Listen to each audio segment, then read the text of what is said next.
today. So my name is David Gray. I'm an analyst in the business. I'm joined today by my colleague Flo, and we'll be talking you through some of these key latest developments from some of the leading retailers over the past quarter. A bit about us. So we are a global intelligence and advisory business focused on helping FMCG suppliers and retailers make informed and smart decisions in a changing retail world. So quickly moving on to the agenda in terms of the key stuff we'll be talking about. We'll be giving you an introduction to the winning strategies. There are four: store of the future, shopper engagement and retention, e-commerce and digital ecosystem management, and supply chain and fulfillment. And we'll be looking at key initiatives within each of those areas. We'll then go on to look at some M&A activity. So we know that Amazon has acquired PillPack in the quarter, so that will be interesting. Flo will be talking through that, and then we'll move on to look at a few recommendations. So in terms of the initiatives that we'll be talking about within each winning strategy, we'll be talking, if for example we take e-commerce and digital ecosystem, we'll be talking about Carrefour and its recent deal it signed with Google. A big trend at the moment is retailers forming partnerships with these digital technology companies. Within supply chain and fulfillment, for example, on the bottom left there, we'll be looking at Walmart and its efforts to increasingly automate online grocery. So with that, I'll hand over to my colleague Flo, who'll be taking us through some initiatives on Store of the Future. Thanks, David. So we've seen some really significant stories emerging over the last few months when it comes to Store of the Future. But before I delve into those, I just wanted to briefly highlight some of the work that we're doing here on Store of the Future, including a benchmarking exercise which we run to help support our clients in this area. And what this benchmarking exercise does is it can show you which competitors you're behind or ahead of and how to close the gap. It can help you to raise awareness of what your competitors are doing in terms of their Store of the Future capabilities, as well as inform your go-to-market strategy. And we can also provide some really actionable recommendations to help support you in your overall store network development. So if this is something that sounds at all of interest to you, if you want to know more about our Store of the Future advisory services or our general advisory services in general, then please contact your account manager directly if you're a current client, or you can email clientservices@planetretail.net. If you're a prospective client and you'd like to learn more, then please contact either me directly. Our emails will be at the end of this webinar, or you can email info@planetretail.net. So back to the Store of the Future initiatives then. And we saw some really interesting initiatives over the past few months. And one of the key themes that I wanted to call out today was the rise of pure play players such as Amazon and Alibaba, who traditionally operate online, really ramping up their store presence. So in August, we saw Alibaba raise its target for its new Hema store openings to 100 new stores in 2018. In August and through to September, Amazon really ramped up its store opening program with 3 new Amazon Go stores. And then in September, we also saw Tesco unveiling a new discount banner called Jack's, which is a really significant story as well. So looking at Alibaba then, it raised its store opening target for its Hema supermarkets to 100 for 2018.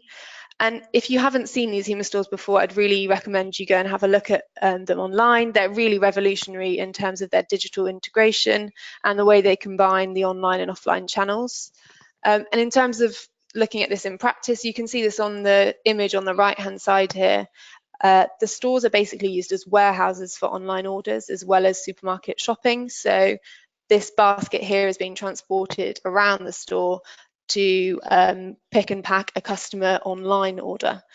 So this is really revolutionary, and there's also a focus on fresh as well. You can see that here in the image with customers picking out fish to have on the on-site restaurant as well.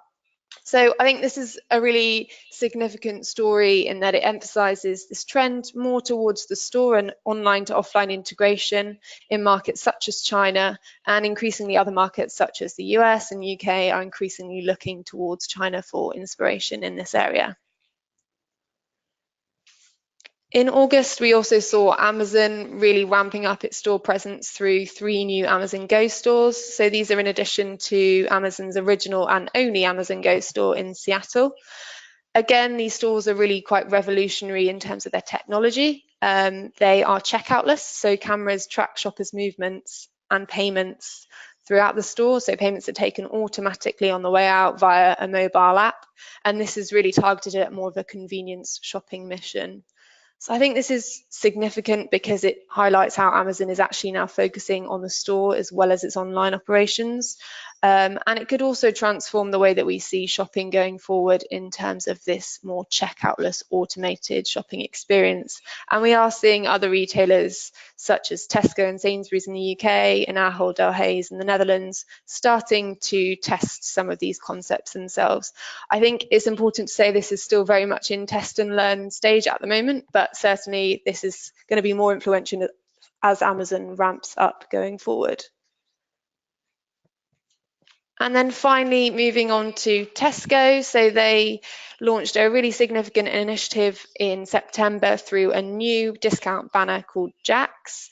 And we were lucky to attend the launch event of this on the 19th of September in Chatteris, Cambridgeshire, which is the location of the first new store. Jack's has got a really distinctive proposition as a discount chain. It aims to be the cheapest store in town. And certainly when we visited the store, it was remarkably similar to an Aldi or a Lidl, predominantly private label, about 70% of the lines are private label, and also a really strong emphasis on British provenance. So what does this development mean? I think firstly, it's going to really appeal to growing consumer concerns that we're seeing at the moment in the UK around the economic and supply chain uncertainty, and also demand for more sustainably sourced products. I don't think it's going to have a drastic impact on market shares and the discounters in the short term, as Tesco is only looking at around 10 to 15 store openings over the next year. But time will tell as to whether they do ramp this up, and they certainly will do this if the test concepts prove successful. So I'm going to move on now to talk about e-commerce and digital ecosystem management, and I'll pass on to David. Thanks very much, Flo, for that. A very, very interesting summary there on initiatives in store of the future. I'll just talk you through now e-commerce and digital ecosystem. And really, we had 2 major developments in the quarter within this winning strategy, within e-commerce and digital ecosystem. They were obviously Carrefour, very, very significant that Carrefour in June 2018 signed a deal with Google, really to drive its omni-channel strategy. We know there's a major transformation program underway at Carrefour, and also across the pond over in the US, we've seen Kroger expanding its online grocery service through the launch of Ship, so a new online grocery service. To start off with, then looking in a bit more detail at the Carrefour and Google partnership, this is a very, very significant development. We are seeing an increasing step up in the number of retailers partnering with tech companies. We have seen Carrefour partnering with Google this quarter, but Carrefour obviously partnered with Tencent earlier in the year. We've also seen Google ramping up the number of retailers it partners with in the US, partnering with the likes of Walmart, the likes of Target, the likes of Kroger. So this is becoming a really big trend, these retailers looking to partner with companies such as Google. So what are the sort of details in terms of this partnership? Well, Carrefour and Google will be essentially, Carrefour and Google will be developing a dedicated site on Google France, and Carrefour products will be able to be bought through Google's connected speakers and voice-enabled devices. So customers will be able to use voice technology to acquire Carrefour products. I think for Carrefour, this really shows the scale of its ambition in terms of its digital transformation to really drive online sales and digital excellence. So really major development here, and something I think we'll see more of. And I think you can see also here on the left, we've got the ecosystem for Carrefour, and you can see that increasingly Carrefour's building a very sophisticated ecosystem, partnering with with various partners, even fulfillment partners such as Stewart and the La Poste Group too. In terms of the Kroger partnership the Kroger online grocery offer in the US. For those of you that know about Kroger, they are very, very successful in terms of click and collect, a very, very successful click list service where you order products and you pick up, but then increasingly now looking to move to actual home delivery of grocery orders, and that's where this service Ship comes in. So a significant move for Kroger. This service will offer 4,500 own brand SKUs plus 50,000 branded SKUs. And I think it's important to take this in context. So Kroger is increasingly looking to ramp up its home delivery capability.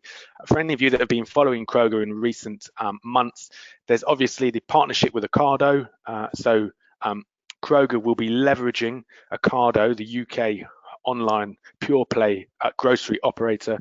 Kroger will be leveraging their technology in a future online grocery business. And I think Kroger here is really responding to the growing array of delivery options from rivals.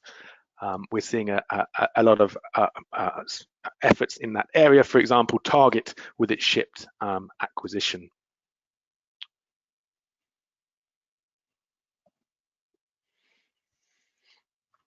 And now we'll move on to look at some initiatives in terms of supply chain and fulfillment. Three main initiatives to look at: Alibaba moving into food delivery services, pledging increased funding for LME. In China, we've got Walmart looking to increasingly use robots, increasingly automate its online grocery business. Then we've got Aldi working increasingly with intermediaries, increasingly with Instacart, to offer an online grocery service in an increasing number of zip codes in the US. So to start off with, in terms of Alibaba, so Alibaba has pledged additional funding for LME, its on-demand food service delivery service. It actually earlier in the year took a controlling stake in this business. It already had a stake, but it took a controlling stake, which really shows its ambition to expand into China's fast-growing market for local delivery of food. I think long-term, Alibaba sees LME's logistics network as being critical, playing a significant role in fulfillment for Tmall and Taobao, and enabling really faster 30-minute delivery service, such as what they've been doing with their Hema supermarkets in China. So a very, very interesting development indeed. And in terms of Walmart, as I touched on this earlier, but Walmart is trialing a robotics system called AlphaBot in a super center in the US. It's built a 20,000 square foot extension to an existing super center, and effectively the technology works by the robot, whereas previously you'd have had a picker moving on foot around the store, which obviously is a lot of labor costs. There'll be this AlphaBot robot will move around the store and bring the orders to the picker, who then just places them in the bags or ready to go to the customer. So really a focus there on efficiency, on reducing staffing costs and increasing efficiency. And I think this is really important, as we know the issues around the cost of fulfillment in online grocery. The cost of fulfillment is typically very high, is typically higher than the price of the home delivery fees. So we can see the motivation here from Walmart to push forward with introducing this robotics type technology. And obviously Walmart's not alone. We've got other pure play retailers that use this type of technology, such as Ocado, who've got a robotics lab in the UK. They've been developing similar type concepts. And our final initiative over the quarter within supply chain and fulfillment was Aldi in the US. So Aldi in the US has been ramping up its online grocery proposition, working with intermediaries. So it works with Instacart, and it says that it's planning to roll this partnership out nationwide, so to make the delivery service available for a vastly increased number of postal codes in the US. I think it really shows Aldi's determination to try and do online grocery, to try and expand into online grocery in the US. And I think really it also, the fact that Aldi's working with an intermediary really shows that, the sheer geographic size of the US means often American grocers are choosing to work with these intermediaries, such as Instacart. So, an interesting development there from the German discounter Aldi.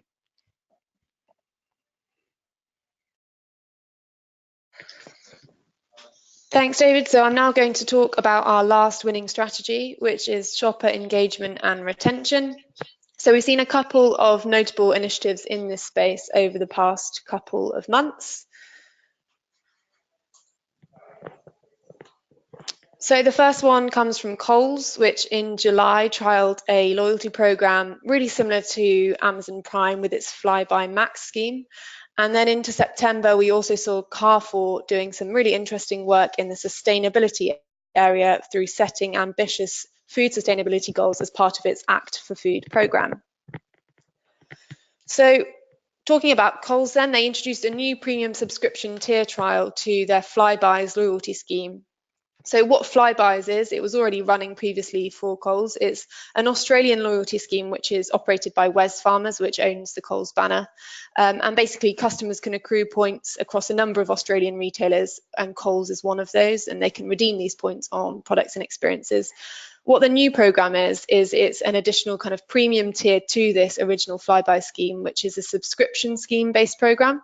Similar to Amazon Prime, so customers can pay either 10 Australian dollars a month or 99 Australian dollars a year to receive benefits such as discounted food and free home delivery. At the moment, the program is just being trialled with employees and friends and family of employees, but it does seem to be ramping out in terms of other customers as well. So I think this is significant because it highlights how the presence of Amazon is causing and triggering some of these kinds of developments from Australian retailers as well. Amazon had a relatively slow start since launching at the end of last year, but it is ramping up its presence. And I think this subscription-based loyalty program is increasingly popular now amongst retailers to really try and lock customers in. So we've seen similar things from Walmart and Kroger in the US with these types of subscription programs. And they really kind of help to get consumers in and make these retailers more competitive and more incentivized customers. And then moving on to our second shopper engagement and retention example. This is from Carrefour. So they launched an ambitious set of food sustainability goals in September, and they're engaging with shoppers a lot in this field actually, and it's quite a timely move. So we've been reporting for some time now that consumers are becoming more and more demanding in terms of more information required around transparency of product sourcing and information. And Carrefour is really one of the pioneers in this area, and particularly as it's actually formalizing its goals into a set of concrete initiatives. So the program is called Act for Food. It's got a set of 9 different commitments, so things like doubling the number of products in its vegetarian range and guaranteeing organic produce as well.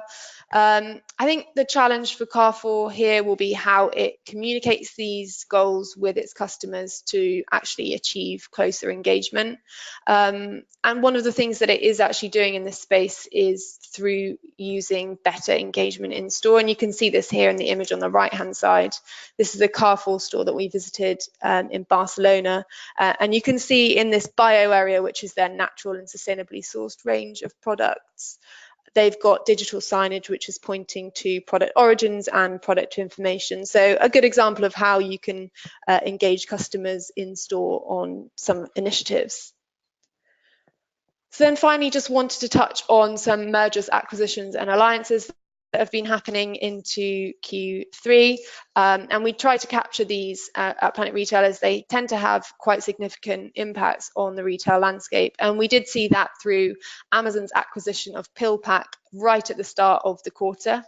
So for those of you that don't know much about PillPack, it's an online pharmacy. It organises prescription medication and vitamins and delivers them to customers' homes in the US.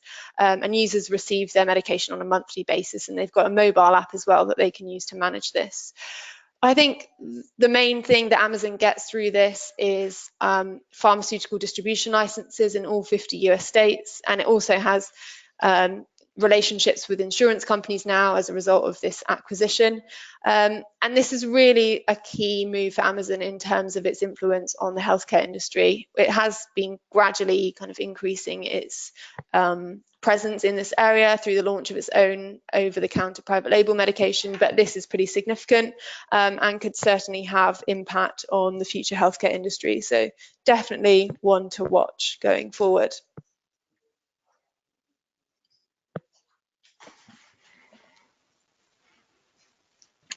Thanks very much there, Flo. So a really interesting set of key initiatives over the past quarter. I just wanted to take this opportunity to share with you that we do in the full report have very detailed section on recommendations by CPG sector. So for those of you that are existing clients, you can download the full report, and there you will have a set of recommendations by those CPG sectors.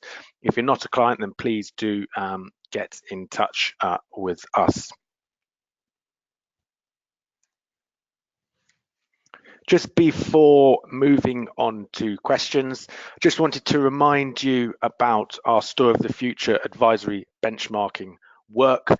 If you are interested in us helping you in terms of your Store of the Future, if you're a current client, please contact your account manager directly or by emailing clientservices@planetretail.net. If you're a prospective client and would like to learn more about the advisory services we offer, then please email us at info@planetretail.net. I'm pleased to say we do have a bit of time now to move on to questions, so thank you very much. Quite a few questions have come in over the session, so thank you for your questions. We've got an interesting one here. I think it might be one for you, Flo. So really, out of all the retailer initiatives discussed, which do you believe is the most significant initiative from Q3?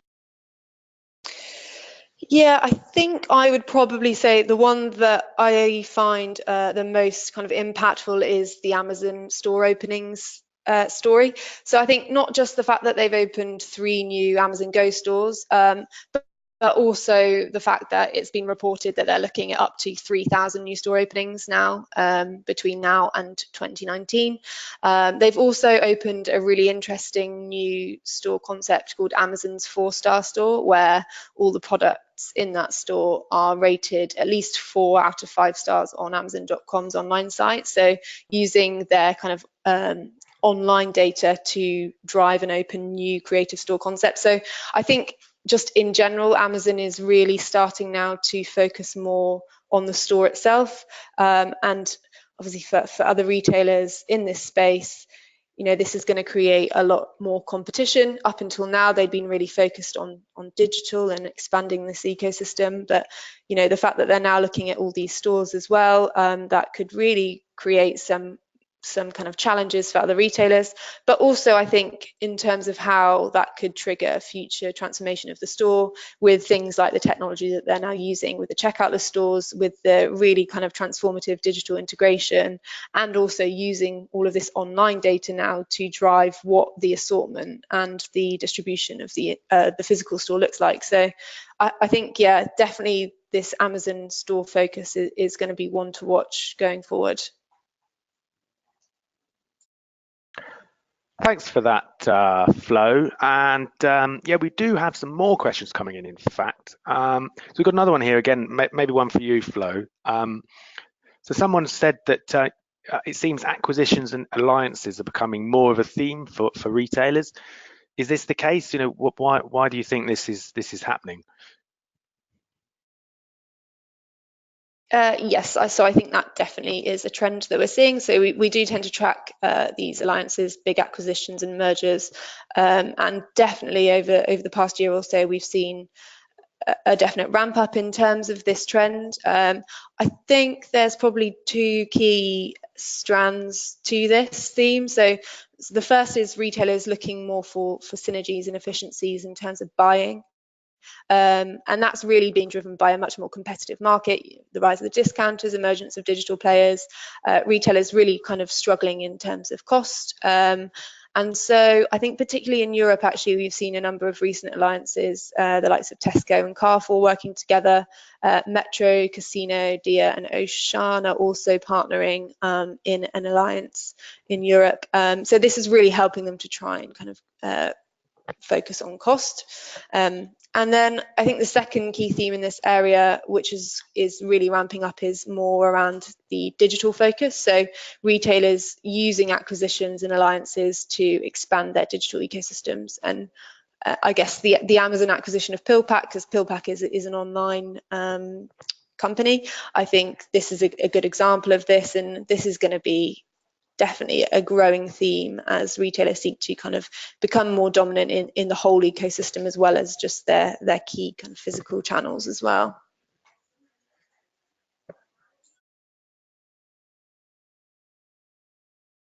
Thanks, thanks very much there, Flo. Yeah, and I think we might have time for one more question. So we've had a question in from an audience member about the French market. So how has France's online food market been evolving over the past year? What are the latest developments?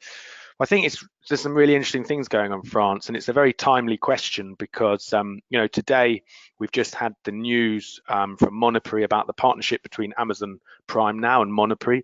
So this partnership has been performing very, very well, with sales 2 to 3 times ahead of what they expected. I think what we're seeing in France really is French retailers look to enhance their fulfillment capability. We're seeing Monoprix partnering with Amazon Prime Now. We're seeing Casino planning to work with Ocado to get back-end support for their online grocery business. So a lot of big developments going on, and we've obviously also got Carrefour with its major transformation plan targeting 5 billion euros in online food sales within 5 years under this Carrefour 2022 plan. So I think there's a lot of interesting stuff going on in the French market, going on in online food retail in general. I mean, we touched on Ocado working with Kroger today, but Ocado has also got partnerships with other retailers around the world, in Scandinavia, in France now through Casino. So a lot of interesting developments. So with that, I think we are just out of time. We just have 1 minute to spare. So I just wanted to really take this opportunity to thank you for joining our webinar today. It was great to have you all on the line. I hope you found the session interactive and interesting. And yeah, that's thanks from us. Thank you.